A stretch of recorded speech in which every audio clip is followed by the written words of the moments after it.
Nang dumating ang kaarawan ni Herodes, sumayaw sa harapan ng mga panauhin ang anak na babae ni Herodias. Labis na nasiyahan si Herodes, kaya isinumpa niyang ibibigay sa dalaga ang anumang hingi nito. Sa udyok ng kanyang ina, ay sinabi ng dalaga, ibigay po ninyo sa akin ngayon din sa isang pinggan ang ulo ni Juan Bautista. Nalungkot ang hari, ngunit dahil sa kanyang pangakong narinig ng mga panauhin, iniutos niyang ibigay iyon sa dalaga. Kaya pinapugutan niya si Juan sa bilangguan, ilagay ang ulo sa isang pinggan at binigay sa dalaga. Dinala naman ito ng dalaga sa kanyang ina. So ito po ay sa Matthew chapter 14 verse 6 hanggang 11. Ang storya pong ito ay tungkol sa kasalanan ni Herodes na nakikiapid siya sa kanyang, ano ba tawag po doon, asawa ng kanyang kapatid na si Felipe, si Herodias. Kaya parang bagay po sila, Herodes, Herodias. Kaya pinapaalalahanan po siya ni Juan Bautista na hindi matuwid na magsama kayo ng asawa ng inyong kapatid. So kahit nung panahon po ni Jesus 2,000 years ago, alam nila na masama po ito.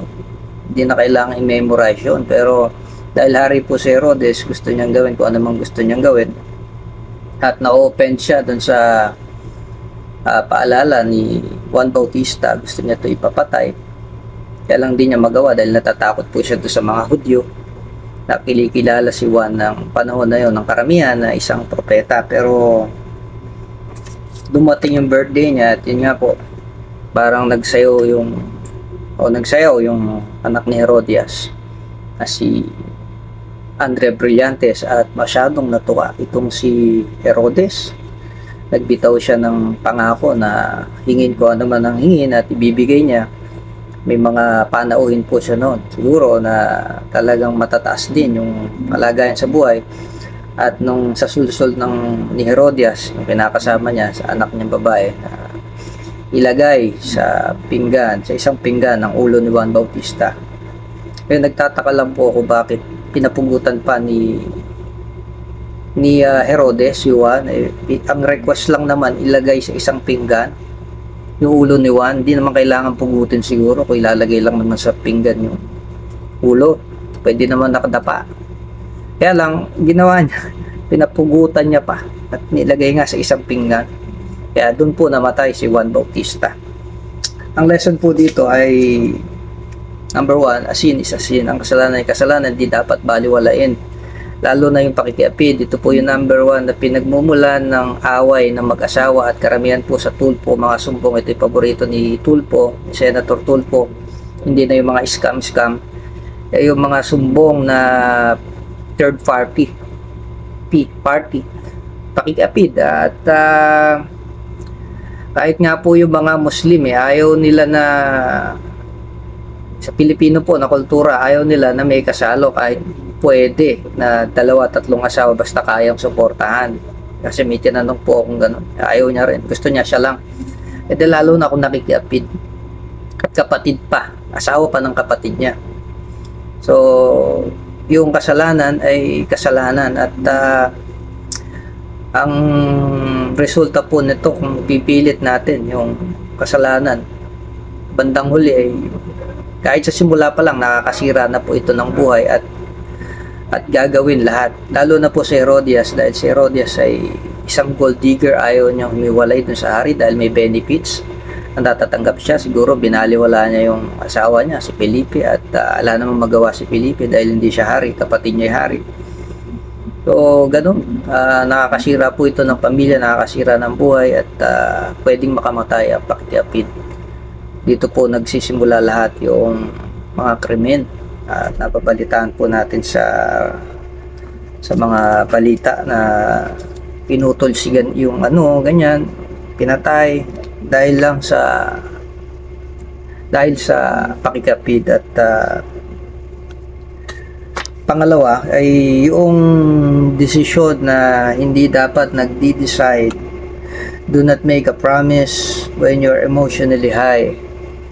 Kasi you will regret it after your emotion subside. Pag nawala na yung emotion po natin na mataas at nakapagbitaw na tayo ng pangako, tapos na-realize natin na hindi pala natin kayang gawin, napasubo tayo, dapat hayaan po natin mag-subside, bumaba muna yung emotion natin. Do not emotionally driven when it comes to decision. Huwag tayong nagpapadala sa emotion. Kailangan mag-decision tayo ng tama ayon dun sa number 1, kalooban ng Diyos. Pangalawa, practical at reasonable. Gagamitan natin ng logic and reasoning guided by the Spirit of our Lord. Kung tayo Kristiyano, kung hindi naman, pwede din naman tayo mag-desisyon ng tama, pero iba pa rin yung may divine na leading ng ating Panginoon when it comes to decision making. Pero si Herodes wala nito si Herodias wala din ito tinuloy pa rin nila yung kasalanan nila, binaliwala nila ito. Kaya ang naging lundo po nito, naging sacrifice lamb si Juan Bautista. Ilagay yung ulo niya sa pinggan, naputol, pwede namang hindi. At pangatlo ay huwag tayong magpadala sa peer pressure. Huwag din tayong gumawa ng aksyon batay dun sa takot tayo sa ating kapwa dahil sila lahat ginagawa ito, tayo lang hindi. Dapat dare to be different.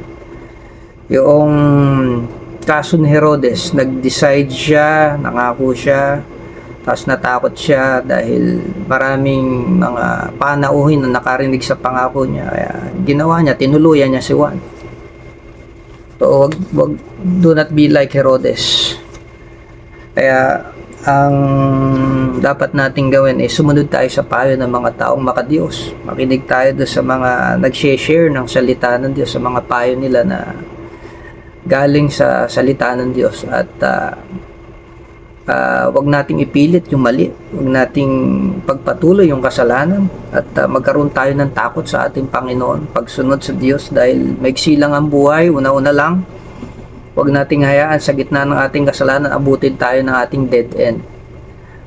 Maging buhay na patotoo po tayo. Kung dumadaan man tayo sa ganitong sitwasyon na niloloko natin yung mga kapartner natin, asawa natin, may ka-chat tayo na hindi alam ng asawa natin, na alam natin mali, kasi alam naman natin tama't mali kahit di tayo magbasa ng Bible pagsisihan po natin, tumalikod tayo doon at maaari umalis tayo doon sa ganung sitwasyon dahil once you are hooked up with that illicit relationship, mahirap na pong labasan niya. Masarap pumasok sa maling relasyon, kaya lang ay mahirap labasan. Sabi nga po ni Ian Veneracion, sabi niya, madaling mambabae, kahit sino pwedeng mambabae, sabi niya. But there's nothing cool about it. Hindi daw po yun cool. Bakit? Ba't kasi magiging cool yung pambababae? Kasi nga, ayon sa kanya, kasi gwapo ito, mayaman, nasa kanya lahat. Paano kung hindi pogi at hindi mayaman? Mahirap din mambabae siguro. Pero sa kaso ni Ian Veneracion, madali lang mambabae. Sabi niya, kahit sino raw, ayon sa kanya po ito, pwedeng mambabae. Kaya lang hindi siguro lahat. Pero pwedeng gawin kung talagang gusto. Punta ka lang sa bar na 200 pesos, papayag na, pangkain lang po. Meron talaga. Kaya lang, baka magkasakit ka naman, isang sausaw lang. So, mas maganda pa rin yung meron po tayong takot at pagsunod sa ating Panginoon. Ibaling na lang natin yung init natin sa paliligo at pag-inom ng kape at sa mga bagay na may kapakinabangan dahil yung pambababae talaga ay kung tunay na lalaki po tayo, iiwas po tayo katulad na payo po ni Juan Bautista. Pagpalain po tayo ng ating Panginoon.